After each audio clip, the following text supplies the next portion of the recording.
Regardez, c'est ça l'Italie, c'est les pizzas aussi. On est avec Loris Baz. Loris, c'est l'équipe Forward quand tu y étais qui venait souvent manger dans cette pizzeria. Ouais, c'est un ami du patron du team, donc j'ai connu cet endroit avec lui et on revient souvent parce que c'est un endroit qui est sympa, qui est pas loin du circuit, qui est pas en bord de mer et ce qui est pas le plus touristique, où on arrive à être tranquille et on mange super bien et voilà.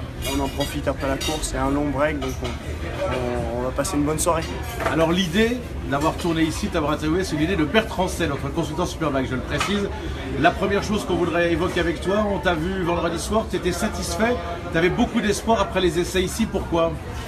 Beaucoup d'espoir parce que c'est la première fois que ça se passe aussi bien de l'année, où on est aussi fort le vendredi. On a été très régulier tout le week-end, toutes les séances du vendredi. Je suis rentré en Super Pole 2 sans trop de soucis. Et, donc voilà, vu comme c'est compliqué cette année, on s'est tous pris à rêver dans l'équipe. Et la moto marchait bien, samedi c'était bien aussi, on a fait une bonne Super Pole, j'ai fait une petite erreur mais sinon ça pouvait faire une première ligne, mais c'était quand même une deuxième ligne donc c'était bien. Après voilà, il y a cette erreur en première manche où j'anticipe pas assez ce qui peut se passer entre Marco et Savadori. Ils sont obligés de relever pour pas se percuter, moi je suis là donc je tombe.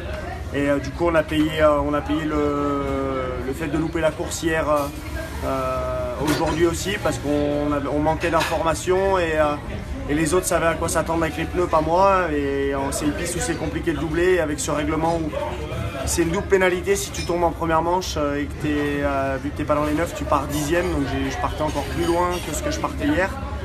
Et voilà, donc après ça reste une très bonne course, c'est le plus petit écart de l'année, je termine à 13 secondes. Avec le package qu'on a, c'est très compliqué de faire mieux. Donc il y a un peu de déception parce qu'on s'est pris à rêver vendredi soir et hier, il y avait beaucoup de déception hier, mais ça a quand même fait une belle course aujourd'hui. Je regarde les questions, les internautes qui veulent savoir, ce sont tes supporters, qu'est-ce que tu vas faire l'an prochain, Loris ? J'ai aucune idée pour l'instant, on cherche le meilleur package possible avec mon manager, avec Eric. Et voilà, moi je m'en occupe pas trop, c'est lui c'est son boulot, c'est lui qui a cette mission et je sais qu'il l'a fait au mieux. On l'a vu dans le passé, il m'a toujours trouvé des bons guidons. Donc, il avait l'air assez serein hier soir. Non, il y a des bonnes choses, on attend, voilà, le règlement est sorti il n'y a pas longtemps, on attend surtout de savoir qu'est-ce que veut faire BMW, qu'est-ce que veut faire mon team pour prendre des décisions et on devrait avoir des réponses voilà, au courant juillet je pense. Les teams prennent toujours leurs décisions un peu plus tard en Superbike qu'en GP parce qu'ils bouclent leur budget plus tard. Donc voilà, juste avoir une moto pour se battre devant parce que je sais très bien qu'avec une moto pour gagner, je me battrai devant et je pourrais gagner des courses. Donc j'ai aucun doute là-dessus. Voilà, j'ai envie de monter sur le podium et de me battre devant. Donc en tout cas, on bosse tous à 100%, même dans l'équipe, personne n'abandonne et on se donne à fond pour faire des 9e places comme on se donnerait pour gagner des courses. Donc c'est des saisons comme ça où on apprend encore plus que des saisons où c'est facile et on attend des jours meilleurs. Bon, tes fans sont débordus, hein. Quoi que tu fasses, on sera toujours avec toi, dit Laurent Nélis. Matt dit quoi que tu fasses, reste comme tu es, Loris.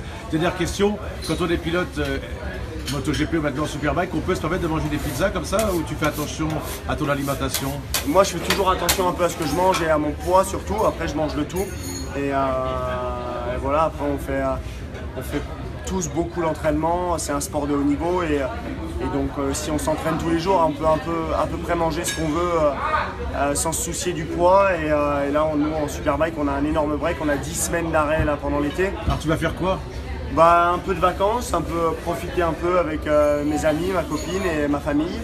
Et après, entraînement physique, entraînement en Espagne en moto, en supermotard principalement.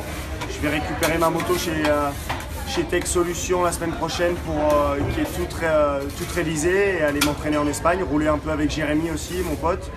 Jérémy, c'est Guarnoni. Jérémy Guarnoni, ouais, on est un peu inséparables quand on n'a pas de course, donc voilà, je vais peut-être aller voir des courses aussi de Jérémy. C'est la première fois que je vais rester aussi longtemps sans rouler l'été, donc c'est un peu bizarre, mais on va trouver pour s'occuper. Attention à ne pas se blesser, hein. C'est arrivé à des plus grands comme Valentino Rossi 2 fois l'année dernière avant ses courses en Italie. Non, c'est sûr, après moi je fais pas trop de cross, j'en fais un peu pour l'entraînement physique quand je sens que j'en ai besoin et voilà, là je vais en faire un peu au début du break pour avoir le temps, s'il se passe quelque chose, de récupérer. Mais sinon, moi je roule beaucoup en supermoto. Ce que je préfère faire, c'est du supermoto.